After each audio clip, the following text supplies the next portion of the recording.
When was the last time you were fully present with your kid? Not in the same room, not with one eye on your phone, not halfway listening when you scroll. Actually present. If that question made you uncomfortable, good. Because it made me uncomfortable too. Because the honest answer for me isn't always what I want it to be. We live in a world, one that is fighting for our attention every second of every single day. And most of the time, we don't even notice we're losing the battle. We think we're present, we're in the room, we're technically there, but we're really somewhere else entirely. And our kids, they notice. They always notice. Today, I want to talk to you about a man who understood something about presence, about childhood, and about the power of imagination that most of us have completely forgotten. A man who, in the middle of his busiest, most stressful, most demanding years of his career, made a decision to change the world. And I think if he were alive today, he'd have something to say to every single one of us. It's a Saturday morning in the late 1930s, Los Angeles, Griffith Park.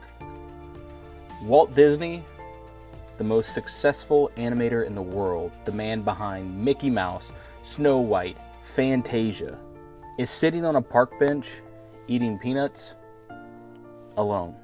A few feet away, his daughters Diane and Sharon are riding the merry-go-round, laughing, spinning, lost in the joy of it, and Walt is just watching them, on the outside, looking in. And something hits him. A feeling, a discomfort, a question. Why is there no place where a father can get in?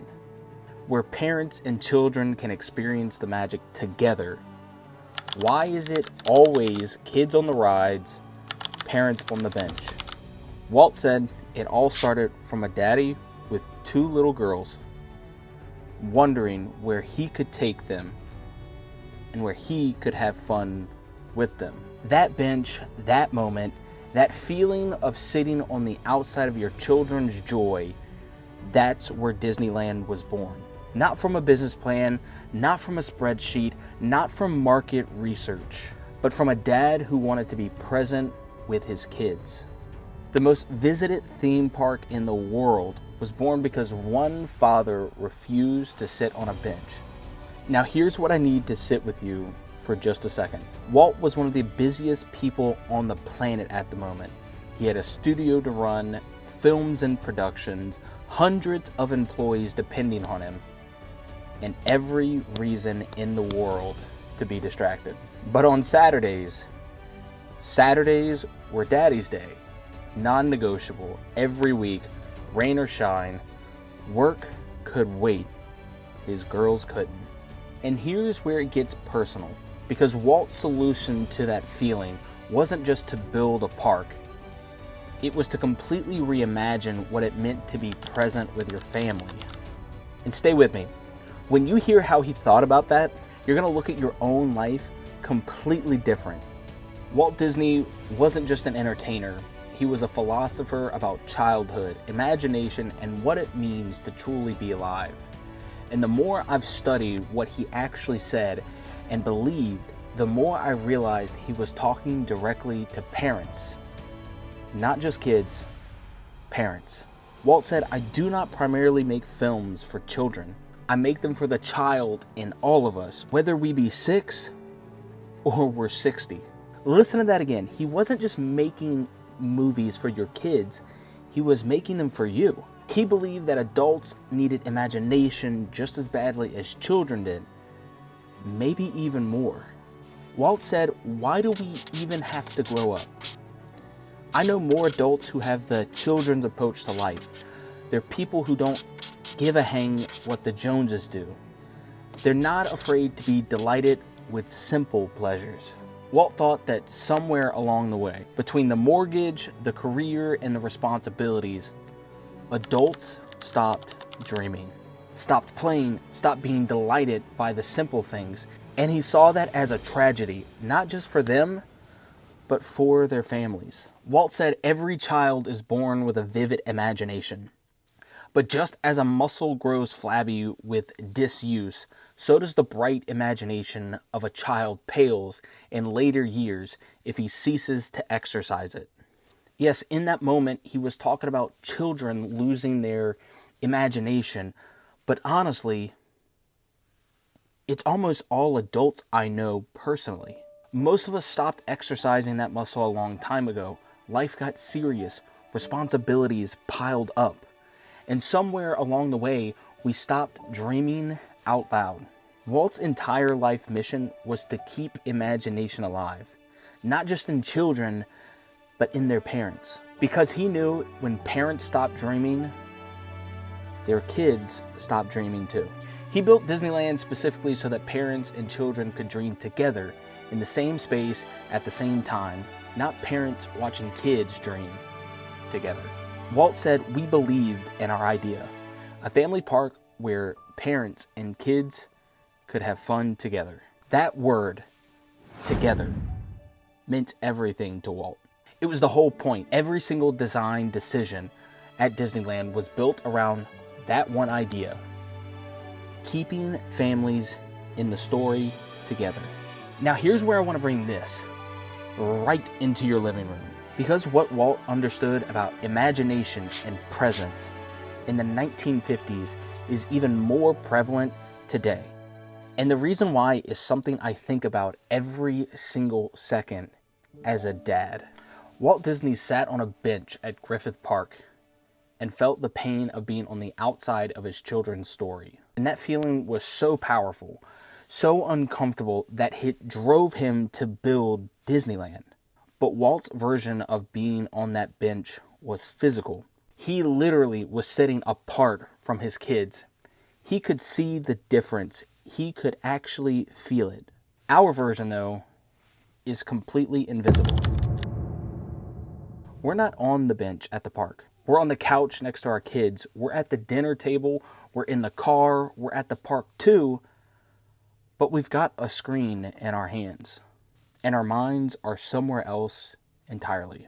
Walt's bench was made of wood. Ours is made of glass and algorithms. And ours is so much harder to walk away from. I'll be honest with you. I catch myself doing it. I'll be playing with my kids and my phone buzzes and I think I'll just check one thing. And 3 minutes later, I look up, the moment's gone. My kids have moved on. The story changed and I missed it. We tell ourselves that we're present because we're in the same room. But presence isn't a location, it's a choice. It's where your attention actually lives. And here's what technology has done that no human in history has ever done. It has made the alternative to presence more interesting than presence itself.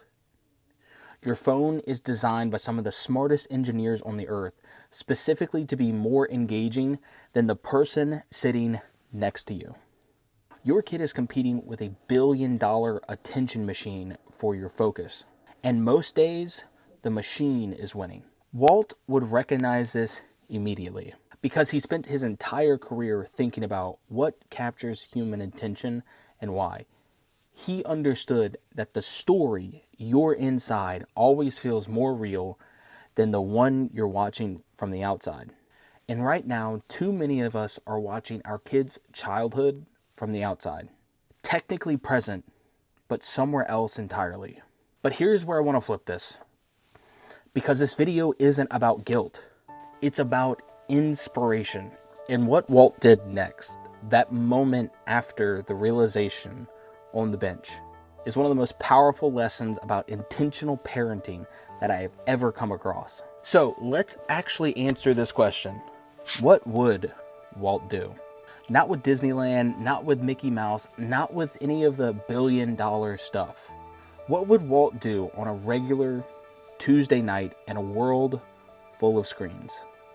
I think the answer is actually pretty simple, and it comes from everything he has ever said, built, or believed. He would simply protect the story.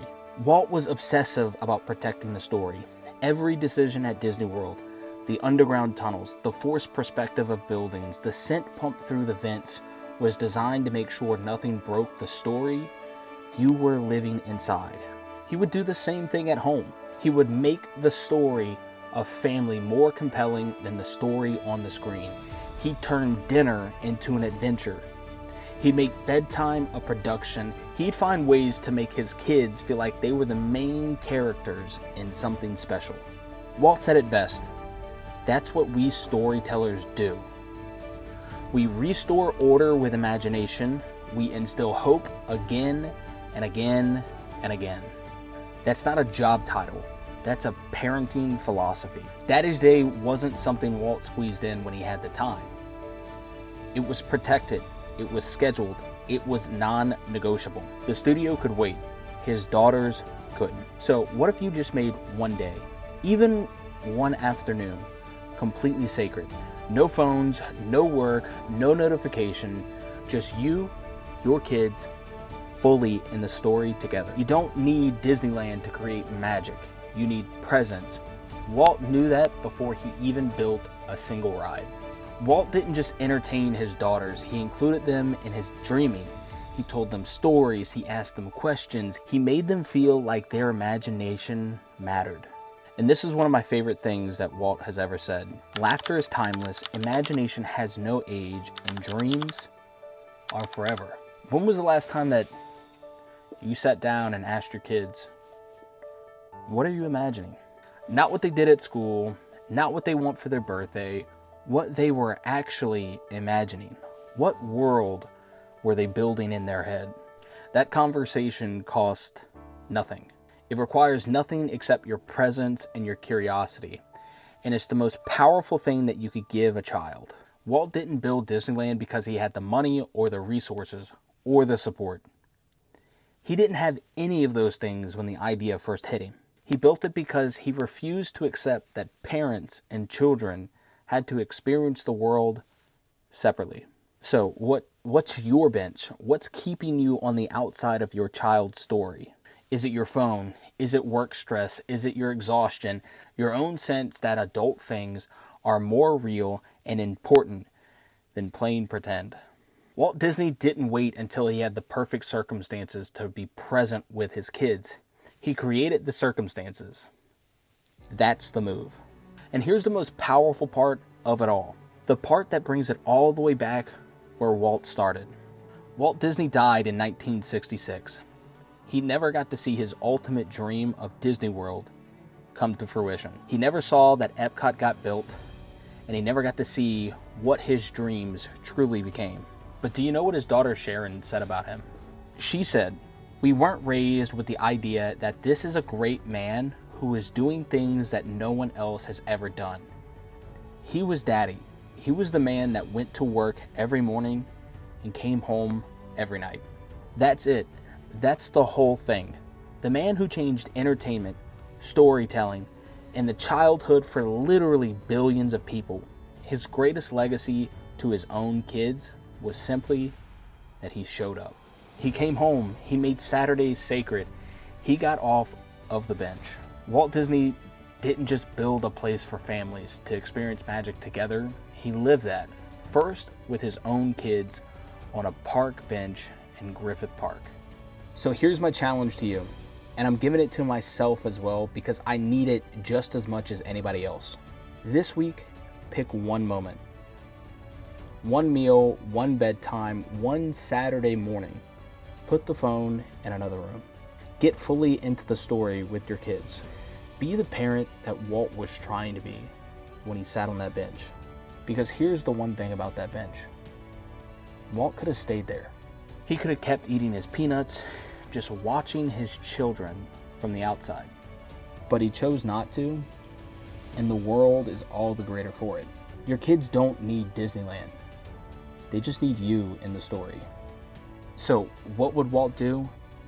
He'd put the phone down. He'd get off the bench, and he would be the magic. Drop in the comments, what's your bench? What's keeping you on the outside? Walt built the foundation, but what Disney does today with that foundation to get inside your wallet, is a whole nother video, and I made it right here, and it's the next one you need to go watch.